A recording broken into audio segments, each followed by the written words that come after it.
Happy Monday and Happy New Year. It's not too late to say that. On today's episode, I want to reflect on a sort of loosely formed goal from 2025 that ultimately was dead on arrival, and I want to explain why. Also, I want to do some light housekeeping in a segment I'm calling How to Deal with Liars. Welcome to the 93rd episode of the Think on These Things podcast.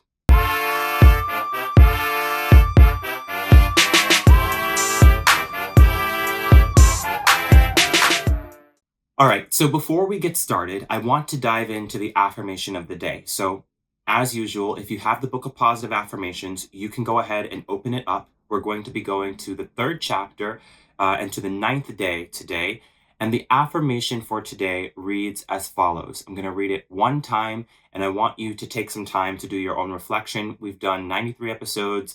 If you're new to this, go back to the first few episodes. If you're here for your first time, read this affirmation, listen to me as I'm reading it, write it down, whatever it takes for you to sort of understand what it has to offer for you today. Affirmations are not a new concept.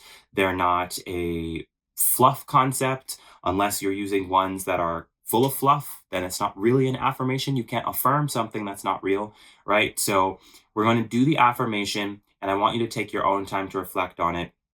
And then I have to get into the gobbledygook of today's episode. I don't know where I came up with that, but I remember saying that at some point in my past. Today's episode, or today's affirmation rather, I have the power to choose how to respond to the circumstances of my life. I have the power to choose how to respond to the circumstances of my life. I have the power to choose how to respond to the circumstances of my life. That's a really powerful one. I could say 30 minutes worth of perspective on that, but I think the stories that I have to share today are totally aligned with this affirmation. So I want to dive right in. I've segmented my notes out to kind of keep track of these things. Last week, I want to say, I wrote down some notes as I reflected on this goal that I mentioned that sort of lacked form. It was very poorly constructed. And so it wasn't really a goal, right? A goal, if you really think about it, there's a start and an end. There are milestones between point A and point, let's say, Z.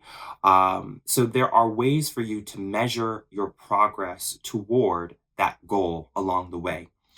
And in reality, last year I thought that I was supposed to become more vocal with political commentary, but it never really took off. And these are just notes that I took for myself. It lacked passion. The goal lacked consistency also. There was no way for me to really keep it up. I would look at different ideas of things to do and go, yeah, write that down, that's a good idea. Maybe I can do it this way. Let's not be like too harsh, or let's not be too soft. Let's just be me. But ultimately, me was not super invested in the political discourse of the times. Well, not super invested in adding a different perspective to the political commentary of the time. So I wanted to really take a moment last week to reflect on what was good and what was wrong about this goal. Why was it dead on arrival? Why didn't anything take off the way that I sort of thought it might when I was writing it down in 2025? By the way, I'm really big on writing down my goals before the year arrives. Once you're in the new year, your goals for the year should be in motion. That said, if you haven't written your goals down, I mean, there's still time. Every single day that you wake up, you have an opportunity to do something new, do something different, to learn something new, learn something useful, right? So apply yourself. If you haven't written down your goals for 2026, this is your sign. This is your invitation. Take some time, sit down, write down your goals. Anyway, some of them will be great. Some of them will not. Some of them you'll achieve. Some of them you might get close to. Some of them you might need to sort of abandon, right? And this is one of the ones that I needed to abandon. I actually had been a part of political commentary, not so much in 2025. I just kind of said a few things here and there. and I'll get into that later. But in 2024, during the big election season, I actually co hosted a podcast. The podcast is now archived, but I had me and one other person. We would do a show every single week, and we would talk through what was going on in the campaign. Um, and so that would be sort of that would be political commentary. It's not sort of political commentary. It's literally political commentary. But I thought in 2025 somehow I was going to ramp up my commentary and do it in a bigger way, a broader way, a more not concrete, but I guess, visible and individual way. So it wasn't going to be co hosting anything or partnering with another person to bring my ideas to light. It was just going to be me sharing my ideas. But there's so much that I had yet to learn that I wanted to understand better before I, declared my opinion on something. I want to have the facts in order. I want to have a sense of this is why I believe what I believe. And I'll get more into that later as well. But I didn't really pick up the motion in 2025. And there was a lot of motion actually in politics in 2025. It was a very happening year, but I did not I didn't accomplish this goal. It was dead on arrival because it was loosely formed. And I wrote some other things down because I didn't want to excuse not reaching the goal, but I did want to put things in context. That there are so many different goals that I have. There are so many things that are important to me. Being a political pundit is not one of them, right? So I'm very keen on seeing common sense laws being passed at local, regional, domestic, international levels. So, yes, I will continue to become increasingly vocal about issues that are of genuine interest to me, but I am not interested in parroting an agenda or becoming a prisoner to politics. When we did the show, the archive show, I wasn't parroting anyone's agenda. I wasn't um, doing a copy paste of talking points. I wasn't sponsored by a party or a campaign or a candidate, right? I was coming forth with my own ideas and my own research. I think that's something that's really important. A lot of people are led by their emotions and by their camp, and all they regurgitate is groupthink talking points. It's really important to have your own perspective, to have your own understanding, to be a participant in the dialogue or the discourse of diverse perspectives to better understand not just what you think and what you want and what you believe, but what others think, what others want, what others believe, and how those desires, those um, thoughts, and those beliefs, they come together and they interact with one another. Because at the end of the day, in politics, you are electing people in a democratic republic such as the United States. You are electing people to represent you in government and to make decisions on your behalf and to write laws that govern your everyday life and the life of your parents and your children and your friends and your family and your neighbors. So it's important to understand that your emotions are not the be all end all of your decision making process when you are engaging in politics, that you should have genuine knowledge of the facts and that you can work with that knowledge of the facts to make a decision. I don't believe in harming others, in campaigning against your foes more in favor. I'm sorry, in campaigning against your foes more than in favor of your stated goals. I believe in working towards something, not just running away from something. Last year, there were a lot of people on both sides, whether it was, I'm sorry, I was about to say the presidential campaign. In 2024, the presidential campaign, there were a lot of people on both sides who were fighting against the other person. In 2025, in New York City, in the mayoral campaign, there were a lot of people who were voting for one of the three candidates so that they didn't allow the other candidates to get the seat. And I think, while obviously it's allowed, you're a citizen who's allowed to vote. You can vote however you want, whichever way you want, and for whatever reason you want. Unfortunately, when you vote against something and not for something, most people who are voting in that way don't always do their due diligence. They don't always think through what it is that they're voting in favor of, what it is that they're working toward. So we end up with a lot of surprises and a lot of oops, right? So, in order to get away from that, you've got to be clear on your principles. And that's what I'm really getting at is principles over politics. Principles over politics. I don't believe that harming others is a sustainable goal. I don't believe that campaigning against your foes more than in favor of your stated goals is sustainable or healthy, right? I think abandoning common sense and natural law, these are all things, all lines of actions that are inconsistent with my values. So, whatever the campaign is, whatever the election cycle may be, I'm going to vote in favor of things that are most aligned with my values. And that's what I encourage my friends, my family, my neighbors to do as well. So the goal to be more vocal last year wasn't going to work in terms of me being more political as much as it would work in terms of me being more principled or being more vocal about my principles. And that's where I'm landing in 2026. I definitely want to expand my voice in the arena of principles, inevitably, because I am invested in making my world better, the world that I live in, the community that I live in. I want to make it better. And so that it requires involvement in politics, that requires understanding of the law. So I will become more vocal as a byproduct of my vocality in principle, in principle, in principle, right? I'm not a political scholar. I won't present myself as one. I wrote some more notes. I believe anyone with the will, the disciplined legal criteria should run for office and win based on the merit of their campaign. A lot of times we see, like I said, people go to the polls with their emotions and they vote blindly with their emotions. This isn't high school, right? This isn't college.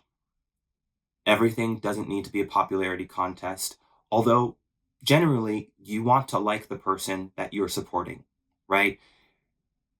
I think if we could take a step back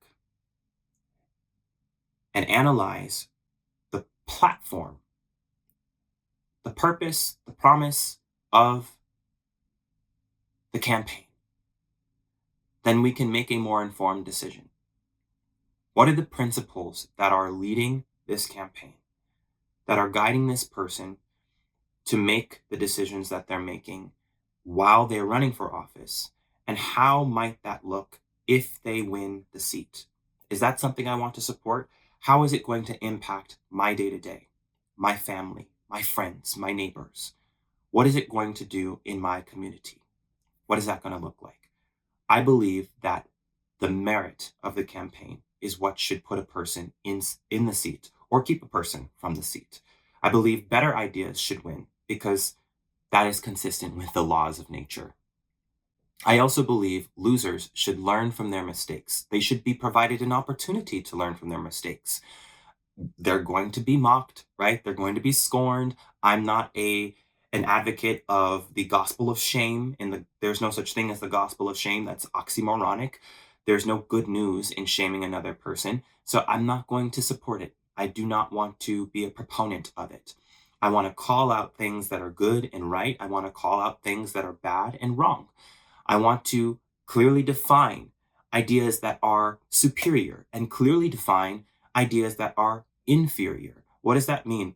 That not that the person is inherently less than because they had an idea that was less than. We have to be able to normalize ideas that are better being put into motion and ideas that are inferior being tabled, set aside, or if they are workable, being workshopped so that they can be better. and maybe implemented at the appointed time. It's almost like if I were making hot chocolate, right?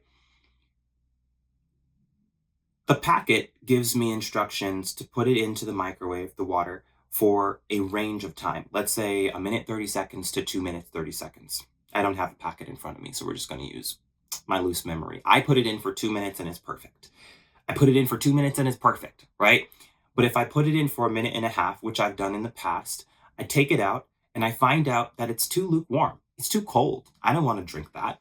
The consistency of the Swiss Miss that I'm going to put into the water is not going to be satiating. It's not going to be sufficient. I'm going to want a better cup of hot chocolate. If I put it in for 2.5 minutes, it's going to be too hot. I don't want to burn my tongue. Then I won't be able to taste anything for the rest of the month. So I found out that if I put it in for 2 minutes, it comes out just right. It's perfect. The mix, the taste, the texture, the temperature is perfect. So the idea of putting it in for 2 minutes in my microwave is perfect. It is ideal. It is superior to the idea of putting it in for 1.5 minutes or putting it in for 2.5 minutes. So instead of doing the inferior thing, I am going to run with the superior idea. And that's what I mean. I believe better ideas should win and lesser ideas should be set aside. And if they can be workshopped so that they are better, they should be workshopped until they are good and right for what we're doing and where we're at. And the people with lesser ideas ought to take some time to learn so that they can develop better ideas and implement them, right? So they deserve to learn from their mistakes, to pivot and try again. I really believe that people should embrace the ability and the freedom to evolve, both inside and out. We are done with cancel culture. It was the stupidest thing. It was an inferior idea. It did not make any sense. It doesn't make any sense. People draw the line in the sand at politics, in their personal relationships, in their professional relationships, and it's quite idiotic. There is freedom of belief. There is freedom to make up your mind. There's freedom of choice for a reason. That we're able to take the ideas that we have and run with them, or set them down and run with a better idea. We're able to be on the left and on the right and in the middle. We're able to live as a community of people and not as a segregated, isolationist society that demonizes the other person for having a unique thought. We're done with the "you can't sit with us because you don't submit to groupthink." That is a tired frame of thinking, and it should be dead in 2026. Slavery is over. So why would we do that, right? So it's not helpful for us to perpetuate things that harm us. In 2026, we ought to go for principle over politics. Not, I'm working with this person because they're on this side and because they said, okay, they have a history of promising things that they never followed through on. Why would you continue to stand with them? Give them an opportunity to learn from their mistakes. They're not serving your best interests by sitting in the seat. We're wasting taxpayer dollars. We're wasting our breath, our time, our energy, our resources. Give them an opportunity to go and evolve. Put someone who is more qualified and more prepared to take the seat, put them in the seat, right? And that's how we get to principles over politics. And that's what I'm going for in 2026. And that's what you can expect from me for the rest of my life. I founded Self Exploration Academy on the belief that understanding yourself is one of the most important skills you can develop. And it's one that too many people were never taught. At Self Exploration Academy, we create accessible literacy and competency resources that help people slow down, think clearly, and grow with intention. From the academic blog and the academic glossary to free and low-cost resources, everything we create is designed to help make knowledge easier to understand and easier to use in real life. Our work centers on 3 core questions. Who am I? How do I show up in the world? What do I want and why? Whether you're a student, a lifelong learner, someone who's navigating a change, Self Exploration Academy offers practical tools for self reflection, vocabulary growth, and purposeful living, all without the financial barriers that so often stand in the way. Because clarity shouldn't be exclusive. Understanding yourself and nurturing personal growth shouldn't be confusing. Explore yourself. Expand your world. Visit www.selfexploration.academy today.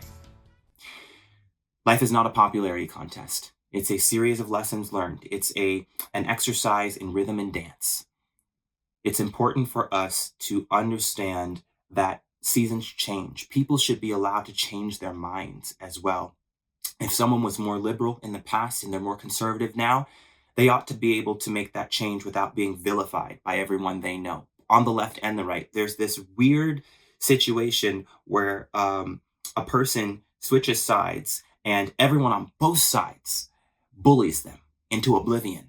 And that's not fair. It's not healthy. It's not right. It's not good for society. It's not good or right in a just society. People should be able to change their minds. If someone goes from the right to the left, or the left to the right, or either to the middle, they should have that freedom of doing so without being demonized in the public square, right? So even if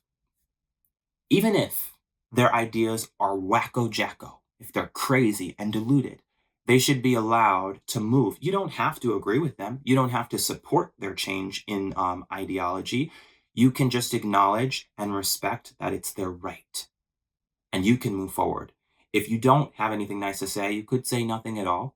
If you have something that's not so nice to say but needs to be said, you may need to say it. Just get it off your chest. Let it out there and see how it feels. And then if you decide, if you understand that you did something wrong or said something wrong, you have an opportunity to apologize for that. It's important for us to have grace and accountability, not just judgment and execution, right? That people, even when they change their minds, they also have the burden of context, of sharing context. This is something that's important that I didn't write down, that when our minds change and we start to profess something that is unique from what we had professed in the past, that's not a bad thing inherently. It's not inherently wrong. It's not inherently wrong to say, I used to believe this way, and now I'm going to believe this way. I used to behave this way. Now I'm going to behave this way. I used to love this way. Now I'm going to love this way. That's not wrong inherently. But there is a burden of providing context. Even for people, I grew up Christian, right?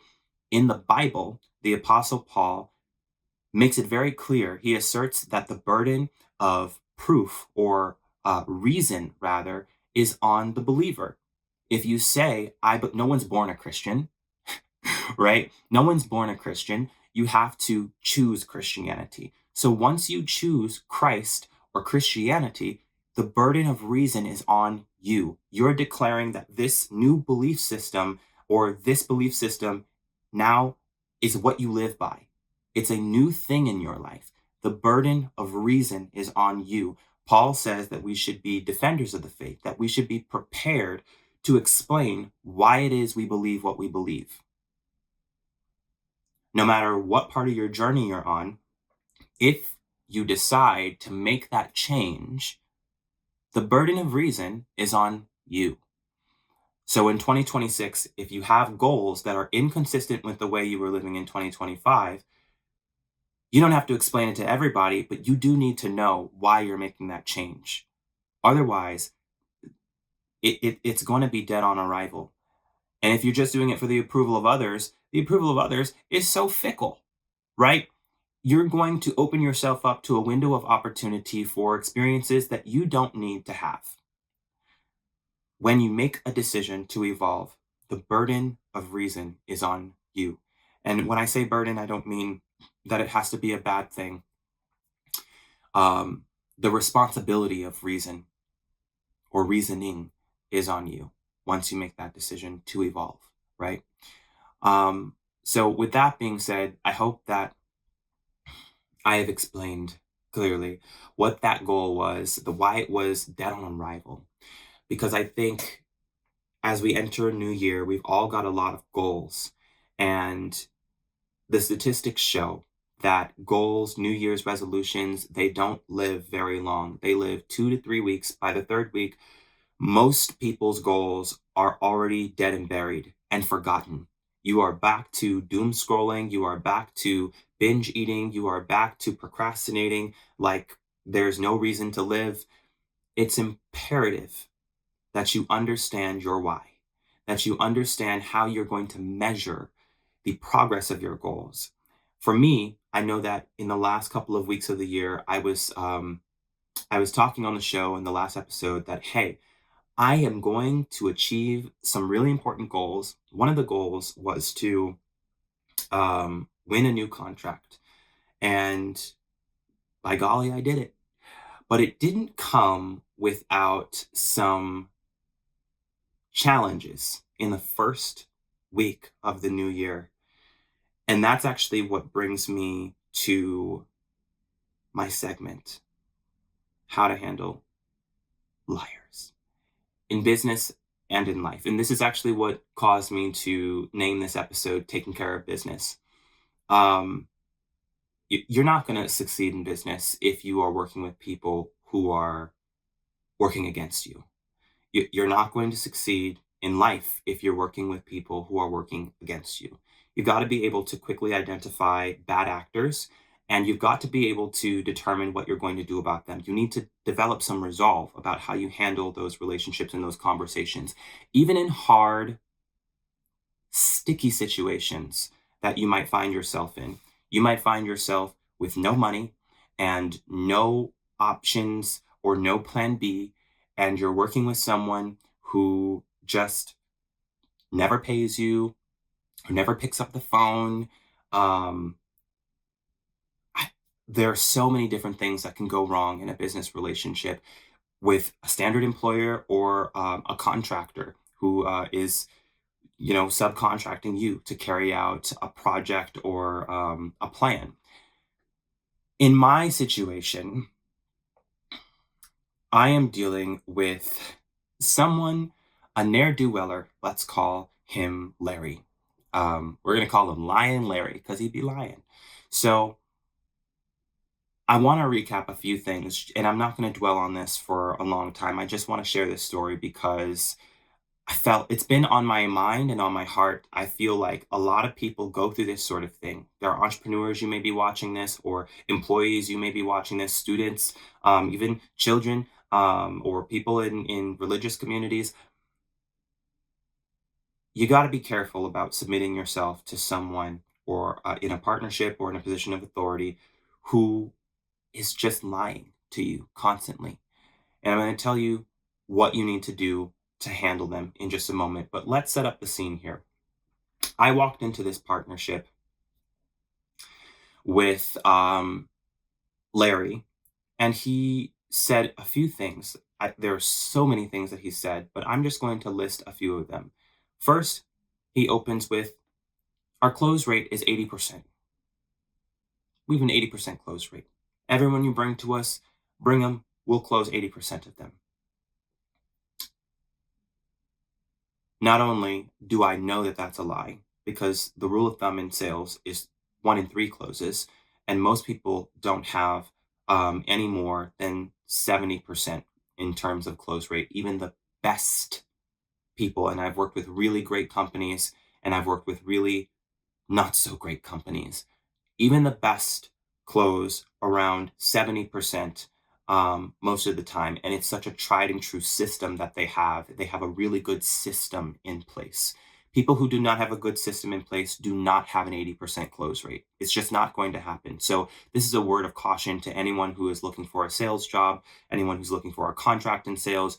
If someone tells you something as silly as, we have a close rate of 80%, and in the same breath, we don't have a system for sales, they're lying to you. Number two, I was supposed to go to industry shows on their behalf, which they would have incurred the charges for. After the 80%, we had already like agreed to work together. So I'm a man of my word. After the 80% nonsense, um, they had agreed that they were going to finance, my trips to certain shows so that I could interface with prospective clients. I'm not going to come out of pocket for someone I don't believe is going to actually cover the charges, right? So, after 3 months, no shows. I sent shows, I discussed them, I brought them up several times, no shows, nothing. So we never did anything there. Another promise: we will graft you into other business dealings. So this company, they specialize in business process outsourcing, right? And my work as a strategist is to help build a lead generation pipeline because they don't have a system. I knew that that's what I was coming in to do from the very beginning, because it's what I'm an expert in. It's what I wanted to work with them on. So the "we will graft you into other small, like other business dealings" was not something that I had been looking for, but it was something that I would have entertained. They're making a lot of money in, Amazon, like drop shipping, or whatever you call maybe it's the AFB business, right? Um, and a few other things that they dabble in. I thought, cool. If we can have conversations about that, let's make it happen. No meeting has ever happened that has included me. They've never used my expertise for any of that. And thank God, because this man is not a man of his word. The work product that he has provided to me has been shitty at best. So that's a third big lie that was said. I will make sure you are taken care of.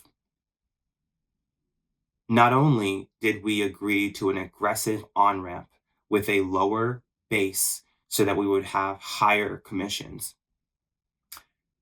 said commissions, or said base rather, was not being paid consistently or on time. So that's another major lie, right? Um, and then when I would flag, hey, where's the payment? Where's the money? I paid you on time. I even paid you more than I owe you. Two more big lies. So I'm telling you this not to vent to you, but to really just squarely say, here's how I recommend you handle liars. Number one, observe and confirm a pattern. So the first lie does not mean you need to run out the door. Um, a lot of times people encourage you to run, run, run, run, run for the hills. I do not ever encourage people to run away from their problems. I encourage them to handle the problem. There is an issue in culture where people see a problem and they go the other way. That is not the makings of a winner. It is not the makings of a champion. It is not the makings of a person who deserves to be in charge of anything, let alone their own life. When you see a problem, handle it. Understand it, learn it, handle it. Observe and confirm a pattern. I get really upset about that because we people raise their children to run away from problems. People tell their friends, "Oh, you got a problem? Look the other way. Oh, you had an argument? Break up with that person." Are you insane? When you have a problem, face it. You deal with it head on so that you're better, so that you're wiser, so that you're stronger. People who never dealt with their problems lack wisdom. They lack integrity. They lack know how. You cannot mentor me with a problem I'm dealing with if you never dealt with the problem yourself, right? So it's imperative that you first observe and confirm a pattern, which means you need to be around long enough for the pattern to be revealed. Next, you want to call out inconsistencies. Communication should not be a weakness for you. It should be an area of strength. You should be able to speak to a person or with a person that you have differences with, that you have concerns or conflict with. This is why earlier, when we were talking about principles over politics, it's imperative that you be able to participate in the discussion of diverse perspectives. so that you can learn, so that you can be in charge of your own life and you can make well informed decisions about how you're going to move through life, right? So call out inconsistencies when they arise. Hey, you said you were going to pay me on X date. You didn't do that. Hey, you said that we were going to be able to do these shows and that the company was going to sponsor my trip to this networking event. The date is approaching. The date is here. The date is past, right? So call out those inconsistencies and then make sure, and you should communicate boundaries from the outset of your relationship, but as you go along, you'll understand different boundaries that are important. For example, I don't do scammy texts. If a person needs something from me or wants something from me, when you reach out to me, you need to add substance to your communication. This goes for anyone. I don't care if you are the CEO of the company and we're contract. If you send me a message, an email, a text, a voicemail, you're required to add substance to your message. Otherwise, I have no reason to respond to you. I don't respond to people who text me, hey, hello, hi, what's up, how you doing? That's not the nature of our relationship. If it's not honest, if it's not authentic, I don't need to interact with it. I'm a very busy person. I have a lot of goals. I'm very ambitious. I'm very goal oriented. I do not believe in wasting people's time. So if you are texting me, if you are emailing me, if you are sending me a message from a pigeon carrier, right? Add substance to your message. What are you reaching out about? What is the purpose of your communication? What are you looking to accomplish with this communication? Don't waste my time. I wouldn't waste yours. Make sure you communicate boundaries. There are other boundaries that you might also want to communicate, such as, I once had a client who would reach out at crazy hours of the morning and demand stuff from me. That relationship ended very quickly. I think it was 3 weeks after that we had ended our working relationship together. And there are really good relationships where, I would say, hey, I, I need you to wrap up all communication by 5 or 6 p.m. So that we can move on. I've got other stuff that I'm going to do, and then I'll be back at 9 o'clock the next morning, or 10 o'clock the next morning, or whatever the case may be. Communicate boundaries. They should be easy to communicate and easy to respect. If it is an undue burden that you feel is being placed upon you, or that they feel is being placed upon them, then the lines of communication should be open so that that can be clearly understood and handled effectively, right? You should not be burdened by a lack of boundaries in a professional relationship, in a personal relationship either. But mostly I'm using my example of working with this just snake of a person, I would say, unfortunately. Boundaries not respected, inconsistencies just all the time, clear pattern of dishonesty, right? So those are the first 3 steps: observe and confirm a pattern, call out inconsistencies, communicate boundaries. Number 4, hold them accountable. I am very big on accountability. I'm big on grace and accountability, I should say. Grace being the first part, where the grace is being provided when we observe and confirm a pattern. The grace is being provided when we call out an inconsistency. You're not berating the person. You're not being mean to that person. You're not being inconsiderate of that person's feelings or that person's circumstances. You don't know what's going on behind closed doors. You do know what you agreed to with this person. So if something is inconsistent between what you agreed to and what's happening in your working relationship or in your personal relationship, call it out. That is that person's opportunity to say, hey, I understand. I agreed to this. Here's what's going on the back end. Here is why there has been a change between what I said we'd do and what we're actually doing. The burden of reason is on the person who is driving the inconsistency, right? So it's important. The burden of reason is on you for why you're reaching out, right? Especially if you have the same burden of reason that you're placing on them.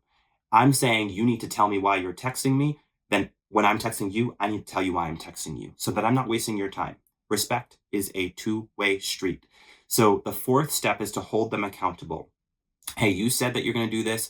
I'm going to pause while you catch up on this. I am going to pivot while you catch up on keeping your word, and then we can revisit a better way forward, right? Revisit the discussion on a better way forward.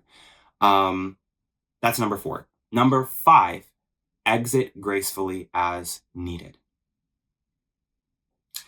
The start of this year was taken as an opportunity for more inconsistency, more dishonesty. This man, Larry, um, said, "Surprise, we're doing a pause work order." um, and the pause work order is because I'd called out inconsistency and I said, "Hey, you know what? You promised this. This isn't happening."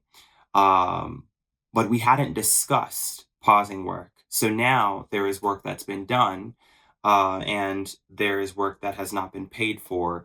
And this person's communication indicates that they have no intention to pay for the work that they had not clearly communicated they didn't want to have done anymore. So I wanted to just bring that to your attention as a case that happened in real life so that you know that you don't have to be a slave to a liar. You don't have to be a slave to anyone, but you certainly do not need to be beholden to someone who practices and deals in dishonesty. It is 2026, it's the start of a new year. We're still in the very first weeks of this new year. So if you started on the wrong foot, it's not too late to switch feet. It's not too late to change course. It's not too late to find better relationships, to steward better relationships, to find people who can be honest. But first, you have to be honest. You have to be honest with yourself. That's where it begins. Honesty begins with me, myself, and I. If I can be honest with myself, I can be honest with others. If I can be honest with others, I can expect honesty in return. And if I do not receive honesty in return, I can handle it. Right? That's what we're talking about. The affirmation for today was I have the power to choose how to respond to the circumstances of my life. Before we go, I wanted to just call out a quick core competency, a universal core competency that stuck on my mind as I was prepping for today's show. You can go to Self Exploration Academy and you'll see this in the academic glossary. The competency is called goal oriented mindset. Goal oriented mindset. And the definition that we have on the website is this is one's capacity for maintaining focus on and taking definitive action towards a desired or expected end, regardless of their circumstance. A goal oriented mindset has you focusing on and taking definitive action toward a desired or expected end, no matter what's happening around you, no matter what people are saying, no matter what people are doing or what they're not doing, right? A goal oriented mindset empowers you to move forward. Even in the midst of chaos, you can be organized, clear, and confident. The whole point of this podcast is pursuing clarity and confidence for purposeful living, right? You can be clear and confident even in the midst, even in the midst. So we're taking care of business as we open 2026. I have the power to choose how to respond to the circumstances of my life. I am not a victim of my circumstances. I am not a slave to my circumstances. I am not beholden to liars and dealers in dishonesty. I am placing principle over politics. I'm moving forward with a goal oriented mindset because I have the power to choose how I'm going to respond to the circumstances of my life. I hope this has been helpful. We're going to talk about a brand new topic tomorrow. Bunch of stuff set up for this week. I'm really excited. On Sunday, I'm going to be launching the Sunday edition of the Think on These Things podcast. I'm really excited to talk about what that means because it's a space where I'm going to be able to, I used to like do Sunday school and things like that. It's a space where I'm going to be able to unpack stories that shape my worldview, that really are a place that I can dwell in and a shoulder that I can lean on for understanding. and guidance and direction in life. So, with that, I'm going to close today's episode. Love you all. Peace.